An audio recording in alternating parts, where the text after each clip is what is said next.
een enkele teks wat Paulus na ons te bring en vanoggend quoteer ek hierdie teks in die lig van die feit dat dit doopsondag is.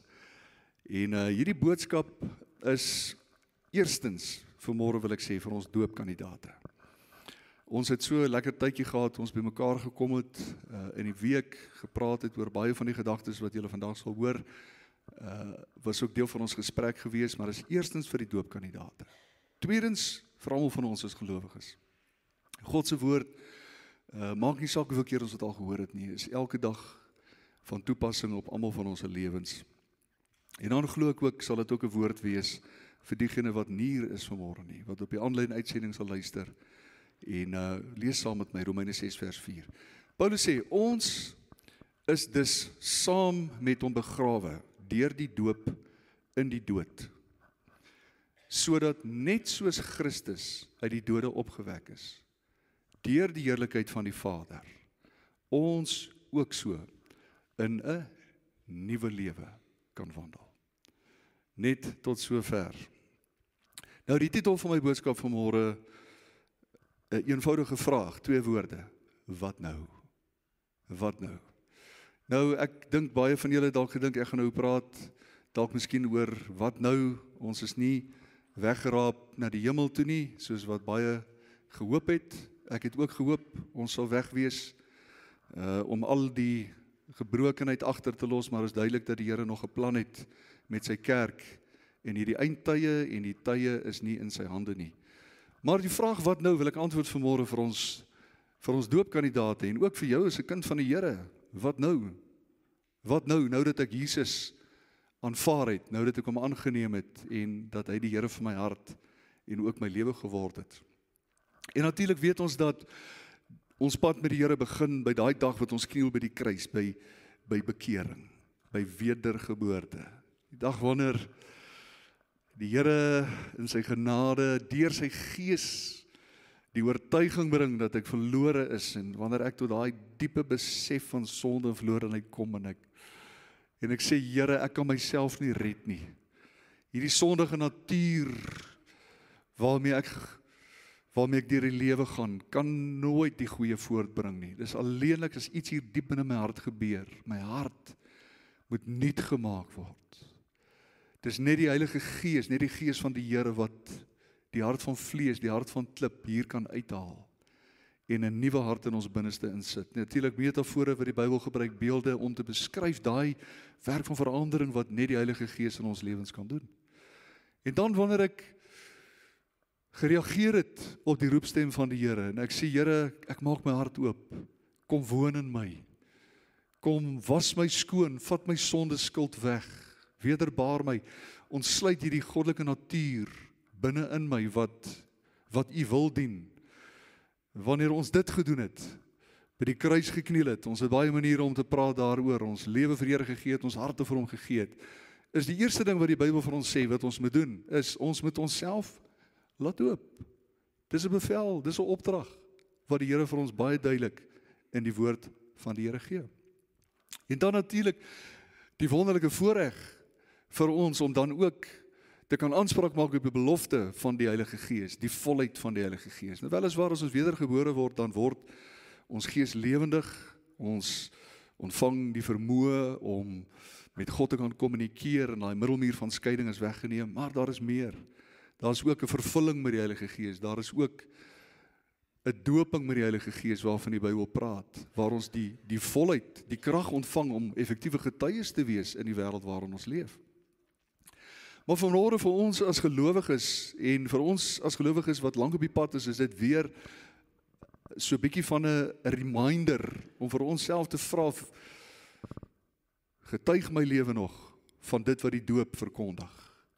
Verstaan ek nog wat gebeur het toe ek deur die doopwater gegaan het?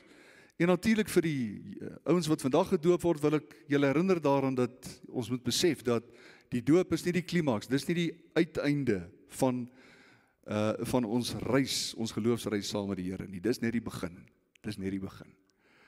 Dis daai eerste tree, sê die Bybel, wat ons gee in die koninkryk van God, en daai eerste tree, daai stap van gehoorsaamheid. Ons verstaan nie hoekom die Here sê laat doop jou nie. Wel, ons verstaan op grond van dit wat ons uit die woord geleer word en wanneer ons die dots connect, maar 'n vreemde opdrag. Laat doop jou in water. Partykeer is die water nog koud ook. Die Jordaanrivier se water was koud geweest. Doopkandidate moenie stres nie, die water is warm gemaak, hoor, ek het seker gemaak daarvoor. Maar 'n vreemde opdrag, laat jou onderdompel in water. Here, my klere gaan nat word. Here, my make-up gaan smudge. Ek gaan nie mooi lyk op die foto's nie. Vreemde opdrag. Maar dis 'n opdrag van die Here. Hy het gesê ons moet dit doen. Want wanneer ons in gehoorsaamheid beweeg, wanneer ons daai tree van gehoorsaamheid gee, ons besef nie altyd nie, maar in die geesriem ontsluit God dinge en skuif hy goed oor ons lewens. En nie net oor ons lewens nie. En ek wil vanmôre sê vir ouers wat hulle laat doop, pa en ma wat voorstap, ontsluit iets potensieel oor jou nageslag, wat alleenlik ontsluit kan word, wanneer ons gehoorsaam is aan die opdrag van die woord. So, ons moet besef vandag dat, dis nie net Bybels nie, maar dis 'n opdrag wat die Here gee. Laat jou doop. En natuurlik weet ons, en ek het vir die ouens gesê ook, weet dit, dat net omdat jy gedoop is, beteken nie, nou is jy volmaak nie. Nou ewe skielik, is jy so getransformeer, dat niemand jou ooit kan herken nie, en dat al die ou dinge wat jy nou nog gesukkel het mee, dat jy nou ewe skielik nou verlos is, en nou nie meer daardie dinge gaan doen nie. Nee, dit is so, daar gaan nog 'n stryd wees. 'n baie werklike stryd. Die Bybel sê die stryd tussen die vlees en die gees. Paulus beskryf hy stryd in Romeine 7, hy sê, my gees wil, die gees is gewillig, maar as ek myself weer kry, het die vlees my weer teruggetrek. Is ek alweer daar, wil ek alweer daai ding doen, wat ek nie wil doen nie. En dit is so, dat totdat Jesus ons kom haal, of dit nou deur die dood, of by die wederkoms is, gaan ons met daai sondige natuur, daai oorblyfsel, daai vleesgedeelte, ons gaan altyd sukkel daarmee. Ons gaan moet veg. Ons gaan dit met kruisig elke dag van ons lewens. Dit gebeur nie outomaties nie. Ons moet dit kruisig. En daarom, gee die Bybel ook verskillende maniere wanneer hy praat oor dit wat deur die doop aan ons voorgehou word. Natuurlik weet ons dat die doop die Bybel praat van die doop as 'n watergraf in Romeine 6 vers 4. Hy praat van die bad van die wedergeboorte, wat weer spreek van of die gedagte dra van iets word afgewas, dit word nuut gemaak wanneer dit uitkom, Ons weet is alles geestelike sinnebeelde. Wanneer hy praat van die watergraf, dan sê Paulus, ek word saam met Christus begrawe. As jy in daai water afgaan en daai water maak toe oor jou kop, is dit so goed soos jy is in die grond begrawe en hulle die laaste graafgrond oor jou gegooi. Jy het gesterf saam met Christus. Ons word deur die geloof vereenselwig met dit wat aan ons voorgehou word. Jesus is gekruisig, ek is saam met hom gekruisig. Hy is begrawe, ek word saam met hom begrawe deur die doop in die dood en ek word saam met hom opgewek tot 'n nuwe lewe, sê Romeine 6 vers 3. So wanneer jy vanmôre die doopkandidate uit daai water kom, en daai laaste keer as ek sê in die naam van die Vader, van die Seun en van die Heilige Gees, en party ouers het gevra dat ek sommige net bietjie langer moet hou, so ons gaan bietjie pause daar. Ons gaan Gees, om seker te maak dat die ou mens daar begrawe word, dat hy bly daaronder. Maar moet ons onsself herinner daaraan, wat Paulus in Galasiërs 2 vers 20 sê, die dag wat ek Jesus aanvaar het, wat ek hom aangeneem het, sê hy in Galasiërs 2:20, hy sê, is ek saam met Christus gekruisig, en ek leef nie meer nie. Die ou Michael leef nie meer nie. Nou ek kan julle lank besig hou vanmôre, met hoe die ou Michael gelyk het. Oh my word. Hy was nie 'n goeie ou gewees nie. Maar daai ou mens, met al sy sondige dade, met al sy sondige inklinasies, die Bybel sê, is saam met Christus gekruisig, en ek leef nie meer nie, maar Jesus Christus leef nou in my. Kan ek 'n amen kry? Jesus Christus leef nou in my. En Paulus gaan verder en hy sê, die lewe wat ek en jy nou leef, as wedergebore kinders van God, leef ons, luister hier is die sleutelwoord, deur die geloof in die Seun van God wat my lief gehad het. Met ander woorde, van daar af vorentoe is my lewe 'n geloofsvereenselwiging met dit wat die Bybel sê wat plaasgevind het.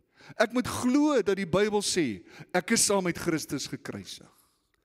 Ek moet glo dat die Bybel sê dat die ou mens daar begrawe is en dat hy nie meer bestaan in die oë en in die perspektief van God nie. Wanneer God nou na my kyk, sien hy nie meer die ou mens nie. Want die ou mens, sê Paulus, is begrawe, hy is dood en 'n nuwe mens in Christus het opgestaan.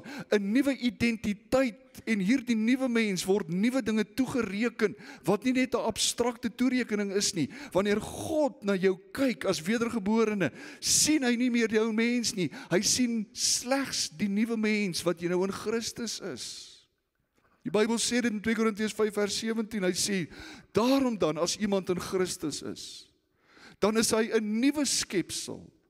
Die ou dinge het verbygegaan. Kyk, dit het alles nuut geword.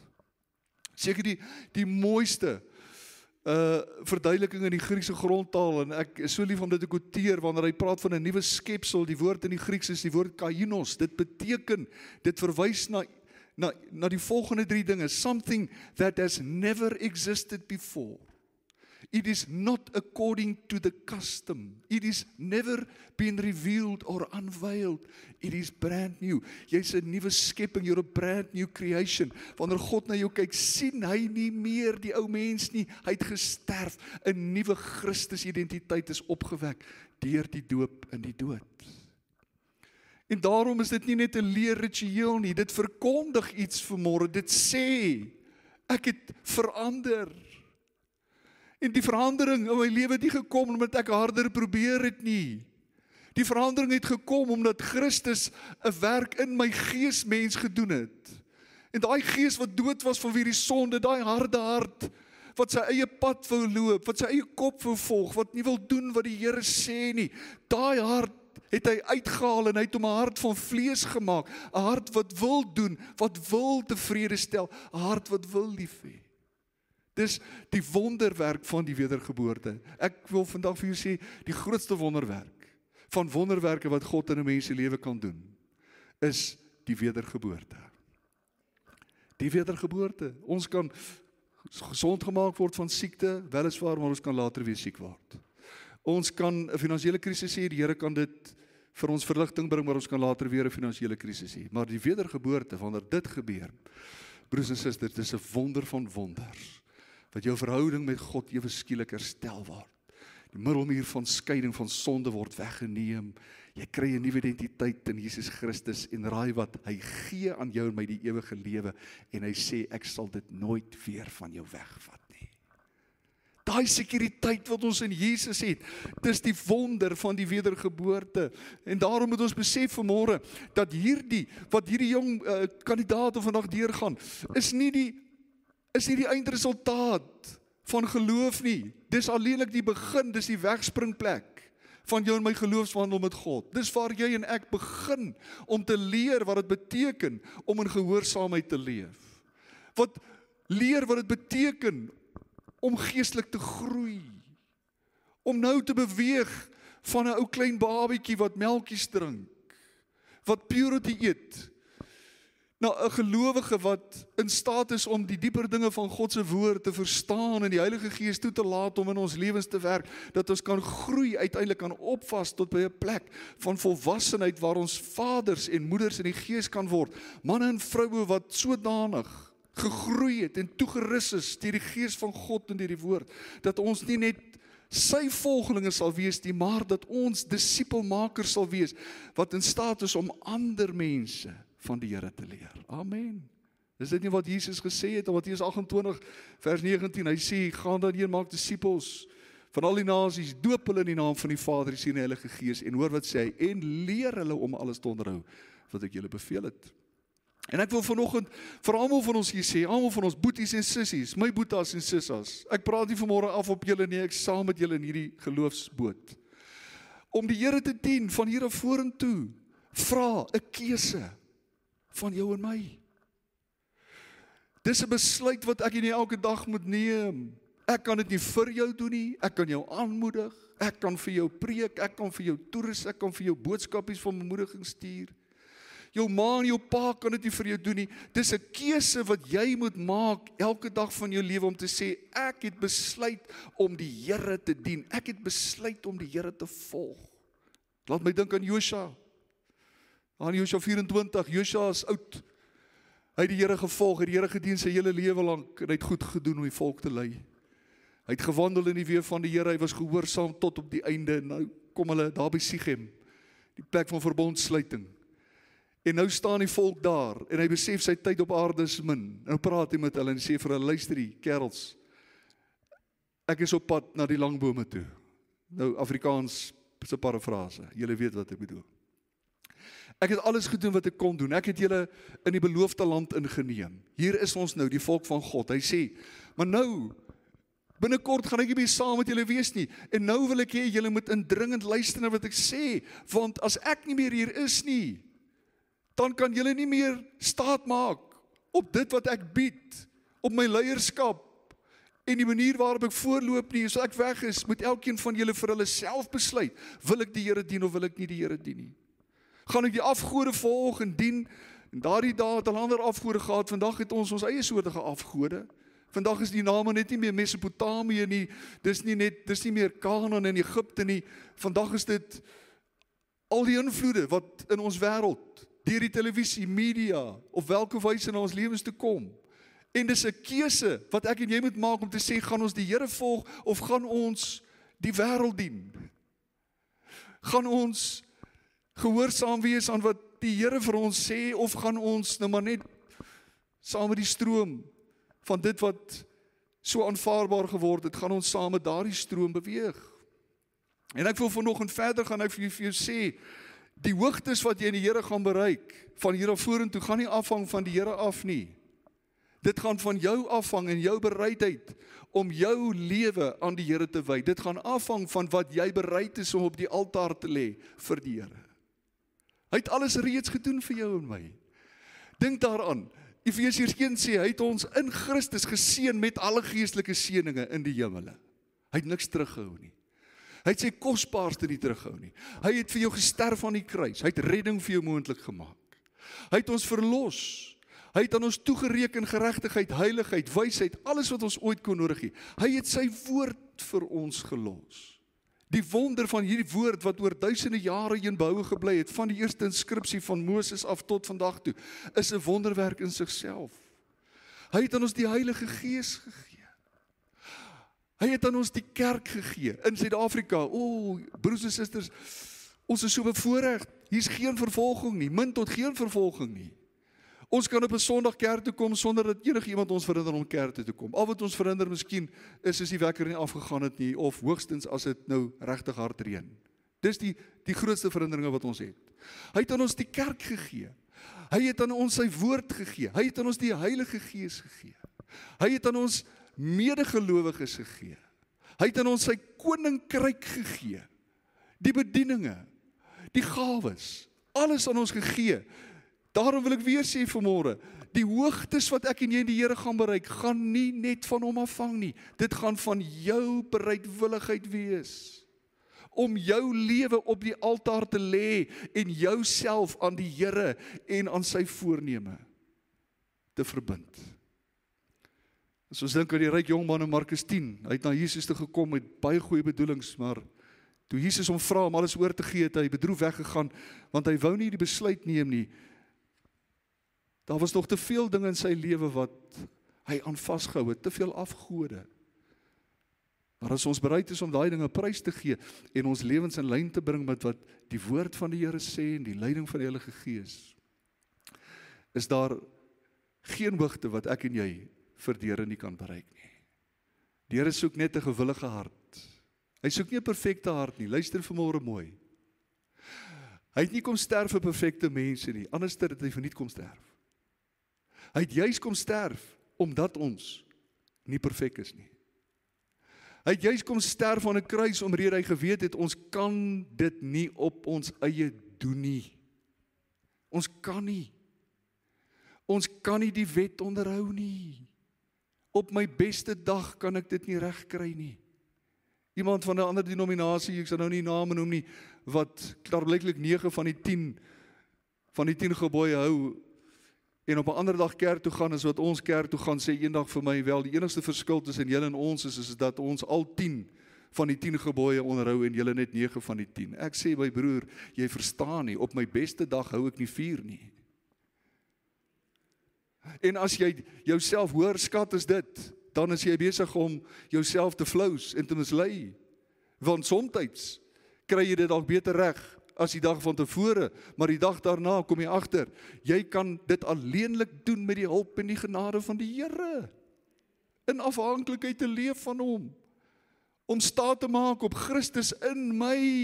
Nie enigiets anders nie, want dis hy wat in my werk en wil. Sy heerlikheid wat my in staat stel om te groei en om te wandel in sy weë. En daarom is dit 'n keuse.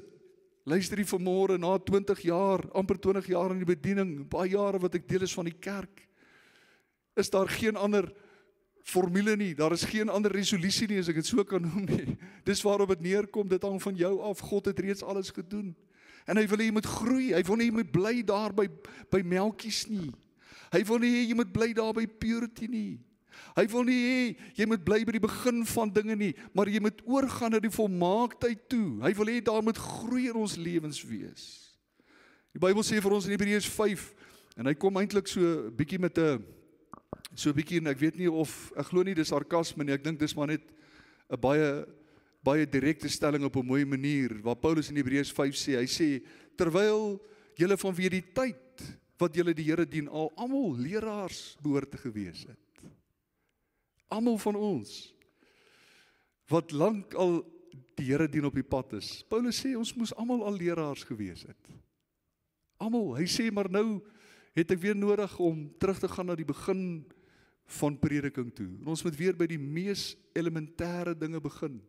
Al wat dit vir ons sê vandag is dat die Here wil nie jy moet bly waar jy is nie.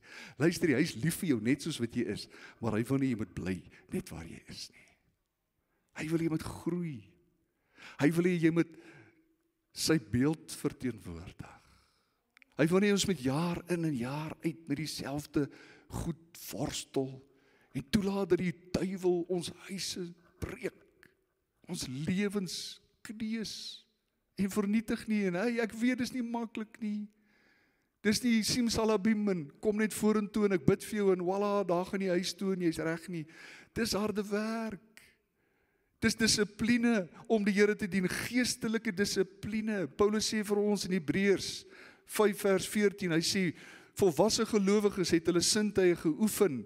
Hoe? Deur die gewoonte ingeoefen. Dis 'n lewe van dissipline, dis 'n lewe van toewyding. Hoor weer wat ek sê, Jesus het alles gedoen, maar hy gaan dit nie vir jou doen van hier af vorentoe nie. Dit hang van jou af. Dit hang van jou af hoeveel van die geestelike dissiplines jy daagliks in jou lewe gaan toepas. Dit gaan van jou afhang of jy Sondag hier gaan wees om die seën te ontvang in die onderlinge byeenkomste en dit wat die Here hier wil doen. Dit gaan van jou afhang of jy in accountability gaan loop en of jy gaan bereid wees om jouself te onderwerp aan mentorskap sodat jy kan opgroei in die Here. So belangrik. In my eie lewe het ek die waarde oor al die jare, en ek dink dis wat my staande gehou het in die bediening, was die frames of accountability. Daar is al ewig deur iemand aan wie ek moet verantwoord, sodat ek nie net kan doen wat ek wil nie. Of dit nou vir maandag aand se woordskool is, of dinsdag aand se bidtuur, of woensdag se kompas, of donderdag aand se orkesoefening. Iewers is daar 'n accountability structure ingebou, sodat ek nie kan doen wat ek wil nie. Broers en susters, dis hoekom die Here ons saamgesit het. Nie sodat ons mekaar se polismanne kan wees nie, maar sodat ons, terwyl ons saam journey op hierdie geloofsreis, mekaar kan ondersteun en kan help.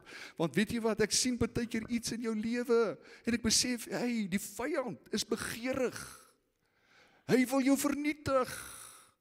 Daai plekke waartoe jy gaan, op 'n naweek, ek ken die simptome, ek weet, ek was daar, don't go there, moenie afpop so stoepe dans nie, binnekort beland jy in 'n kus, vra vir John en Marina. Moenie dink en sê ek het beheer oor hierdie ding in my lewe nie. Luister hier vanmôre, sonde is so ontwerp, die progressiewe aard van sonde is jou hand uitstrek daarna na die kleine, kort voor lank, luister hier, bietjie suurdeeg maak uiteindelik die hele deeg suur. Daar's nie een van ons wat in ons eie krag daai ding kan omdraai nie, daarom het ons die Here in ons lewe nodig.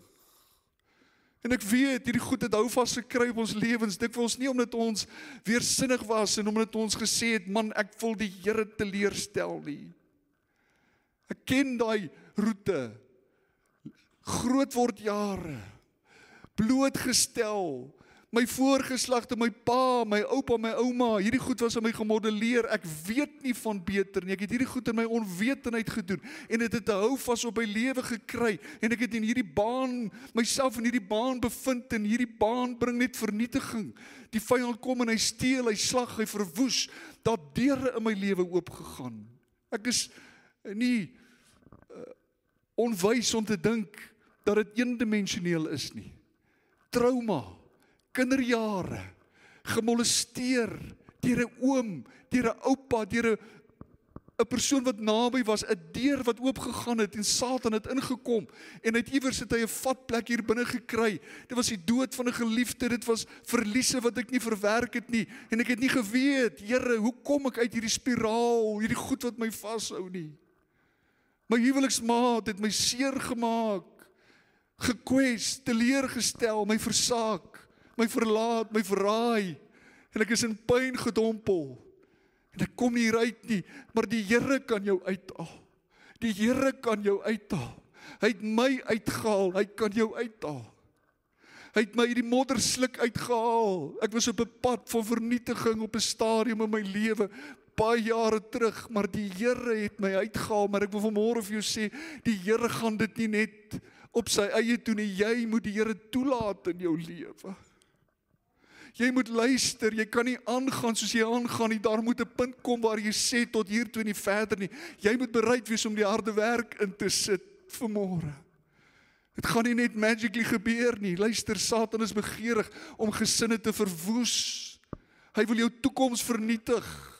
Hy wil jou nageslag vernietig, maar die Here sê, jy het 'n keuse, soos wat Josua vir die mense gesê het, jy kan die streep in die grond trek en sê, no more, no more, tot hier toe en nie verder nie, dit stop hier, my voorgeslagte sal nie dikteer hoe my toekoms lyk nie, my oupa, my pa, my wie ook al sal nie bepaal nie, ek stop dit hier, in Christus trek ons die streep, ons gaan nie verder, dat die vyand vernietig nie.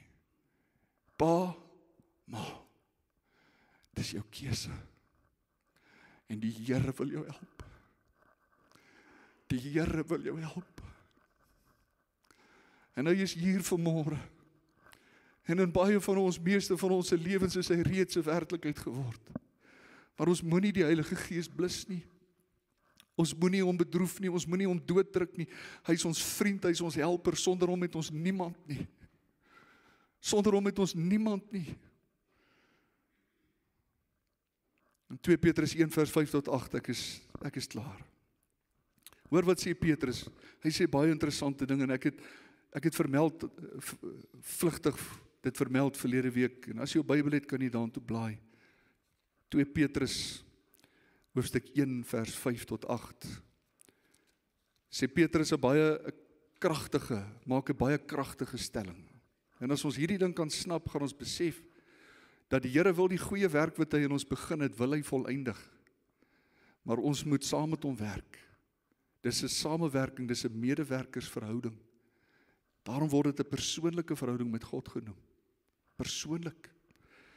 Paulus kom en hy sê, Petrus kom en hy sê, raai, die Here het julle gered, wonderlik, loof die Here, ons gaan hemel toe, ons is gereed, as die basyne blaas, ons gaan, hy sê, hy het aan julle sy geloof gegee, daai geloof, deur wie jy tot redding gekom het, was nie eers jou eie nie, dit was 'n genadewerk van God, hy sê, maar nou, luister, nou dat jy in Christus is, nou dat jy wedergebore is, nou dat sy Gees in jou woon, hoor wat sê hy, hy sê immers, vers 3, sy goddelike krag het ons alles geskenk. wat tot die lewe en tot Gods vrug dien. Hy sê deur die kennis van hom wat ons geroep het, deur sy heerlikheid en deur sy deeg, waardeur hy ons die grootste en kosbare beloftes geskenk het, sodat julle daardeur deelgenote kan word van die goddelike natuur, nadat julle die verdorwenheid ontvlug het deur die begeerlikheid in die wêreld. Alright, dis die Afrikaanse ou vertaling. Ek wens eintlik ek het die boodskapvertaling nie gehad, maar hoor nou wat sê vers 5. Laaste ene, hoor diep, hoor diep. Hy sê, en juis daarom, omdat julle gered is, omdat julle kinders van die Here is. Daarom moet julle, nie die engele nie, nie die Heilige Gees nie, nie die pastoor nie, niemand anders nie, daarom ook moet julle, met aanwending van alle ywer, by julle geloof voeg, en dan noem hy 'n paar dinge, die deeg, die kennis, by die kennis, die selfbeheersing, by die selfbeheersing, die lydsaamheid, by die lydsaamheid, die godsvrug, by die godsvrug, die broederliefde, en by die broederliefde, die naaste liefde. Hoor wat sê hy? Want as hierdie dinge by julle aanwesig is en toeneem, dan laat dit julle nie ledig of onvrugbaar tot die kennis van ons Here Jesus nie. Hoor jy wat sê die woord? Die Here wil hê, jy moet nie ledig en onvrugbaar wees nie. Die Here het meer vir ons lewens bestem. Die Here het lewe en lewe in oorvloed vir ons bestem. Hy het klaar alles gegee. Nou vra hy vir jou, is jy bereid om jou lewe nou op die altaar te lê? Is jy bereid om soos Josua te sê, tot hiertoe en nie verder nie, ek en my huis, ons gaan die Here dien. Niemand kan dit vir jou doen nie. En ons het mekaar nodig. O my boetie, my sussie. Daarom het ons 'n geloofsgemeenskap waar ons mekaar kan help en ondersteun. En daai ondersteuning lyk in die vlakke van verhouding lyk dit anders vir elkeen van ons. Maar ons het mekaar nodig. Die Here het ons saamgesit om hierdie nuwe lewe te bewandel.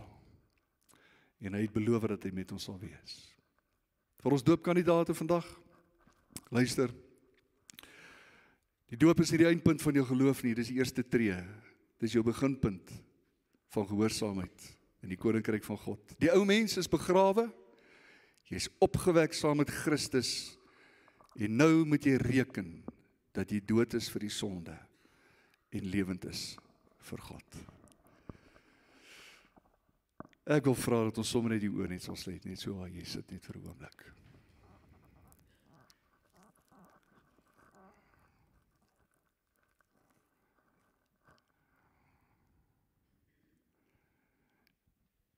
Ek wil jy moet vanmôre hoor wat ek sê, die Here Jesus het jou oneindig lief.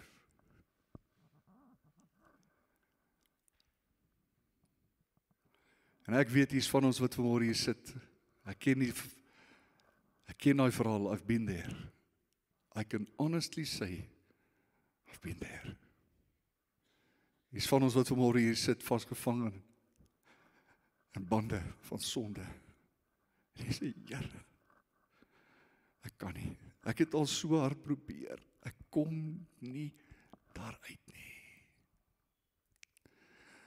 Luister hier, so jy kan nie langer dit in jou eie krag regkry nie. Dan moet 'n dag kom wat jy sê, Here, ek gee oor. Ek gee oor. Ek kan nie hierdie geloofspad loop in my eie krag nie. Ek het probeer, ek kan nie. Ek wil vanmôre vir jou sê, die Here kan jou help. Die Here is in staat om die grootste sondaar mens in 'n oomblik, as jy die knie buig voor hom en sê, Here, ek gee my lewe aan U oor. In 'n oomblik kan hy inkom. En hy kan verander wat 'n leeftyd van sonde gekneus het. Maar jy moet hom toelaat. En as jy hom inlaat en toelaat in jou lewe, is dit nie waar dit eindig nie, dis die begin, dan wil hy, moet jy groei. En ek wil vir jou sê, dit gaan nie altyd maklik wees nie, dit gaan nie maklik wees nie. maar hy gaan jou help. En dit gaan alles die moeite werd wees, want hy het vir ons 'n plek berei, en hy kom ons weer haal. En tot dan wil hy met ons skyn soos ligte in 'n donker wêreld. 'n Wêreld wat so sondig geword het, maar hy wil hê ons met ligte wees, hy wil hê ons met heilig leef, anders leef, en hy stel ons in staat om dit te doen. Maar jy het hom nodig. En met al die oë gesluit vanmôre, Vader, ek wil net gehoorsaam wees aan die stem. As jy vanmôre hier sit en jy sê, Here, dis ek. Dis my lewe, ek is nog vasgevang in die ou mens. My hart het nog nie nuut geword nie, daai hart van klip hou my gevange, Here. Maar ek kom vanmôre en ek wil kom kniel by die kruis en ek wil my lewe aan U oorgee. En ek wil vra dat U in my lewe sal inkom en kom doen wat net U kan doen, Here. Met al die oë gesluit, is daar vanmôre iemand in hierdie kerkgebou gekom het. Dis 'n saak tussen jou en die Here. Niemand kyk rond nie, asseblief. As jy vanmôre sê, Here, hier is ek, hier is my lewe. Ek weet hoe dit gaan lyk nie. Here, ek is selfs bang, want ek weet nie of ek sal kan prys gee en verander, wat verander moet word nie. Die Here sê, moenie worry nie, ek sal jou help. Ek sal jou help. My genade is vir jou genoeg. Ek het jou baie lief. Ek sal jou help. Met al die oë gesluit, ek gaan die uitnodiging nie uittrek nie. As daar iemand is wat vanmôre sy hart en lewe aan die Here wil oorgee, wil ek vra dat jy jou hand sal opsteek in die bank waar jy sit. En dan gaan ek saam met jou bid vanmôre. As daar enige iemand is, en die kindertjies wat inkom, julle moet baie saggies wees. Baie, baie saggies. As daar enige iemand is. Ek gaan nog 'n geleentheid gee. Ek voel die Heilige Gees dring. Daar is 'n hand wat opgaan, hou daai hand net daar. Daar's nog 'n hand wat opgaan. Daar's nog hande wat opgaan, oral oor die gehoor, plek, daar agter, die Here sien daai hand. Daar's nog hande wat moet opgaan, die Heilige Gees is hier, die water roer. Heilige Gees, U werk diep. Met al die oë gesluit, daar's nog hande wat opgaan. Met al die oë gesluit, daar's nog tyd. Die genade deur staan oop, ek pleit by jou. Ek pleit by jou. Daar's nog 'n hand. Daar's geen sonde wat God nie kan uitwis nie. Daar's geen lewe wat nie nuut gemaak kan word nie. God kan jou help. Maar jy moet by sy kruis kniel en oorgee. Daar's nog 'n geleentheid met al die oë gesluit. Met al die oë gesluit. Heilige Gees, moenie toelaat dat die vyand jou vanmôre terughou nie. Wat verhinder jou? Niks, uit alles gedoen. Jy moet dit net aanvaar. Jy moet dit net ontvang. Is daar nog 'n hand? Steek hom op, ek het 'n paar sekondes oor, dan gaan ek afsluit. 'n laaste geleentheid. 'n laaste geleentheid. 'n laaste geleentheid. Nou wil ek vra dat ons hele gemeente saam gaan staan met elkeen wat die hand opgesteek het. Staan saam met my op die voete. Kom ons hou die atmosfeer net so. Kom ons hou die atmosfeer net so. Ons loof U wonderlike naam, Here. Ons loof U. Ek wil jou vra wat gestaan het vanmôre, en ek weet in my hart daar is nog mense. Jy het dalk hier binne gesit en sê, Here, my hand is op. My hand is op.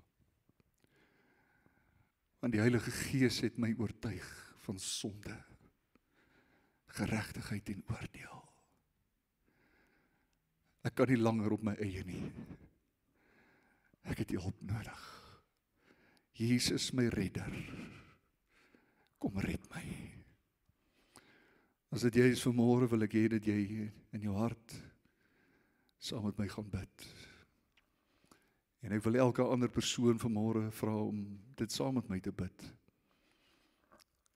Kom ons bid dit hardop met ons monde. Hemelvader,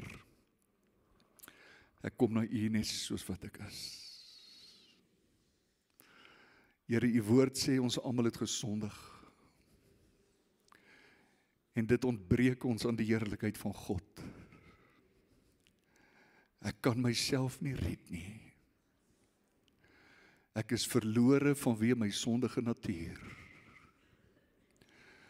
Maar Here, ek bely vanmôre met my mond en ek glo met my hele hart, Jesus, dat U my plek op die kruis ingeneem het.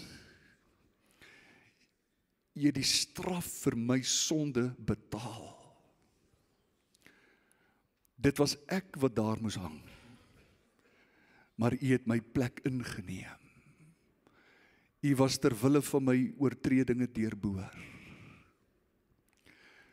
Ter wille van my ongeregtigheid was U verbrysel. Die straf, Here, wat vir my die vrede aanbring, dit was alles op U gewees. Ek aanvaar daardie offer nou in geloof. Ek neem U nou aan as my saligmaker en my verlosser. Dankie dat U my sonde skuld nou wegwas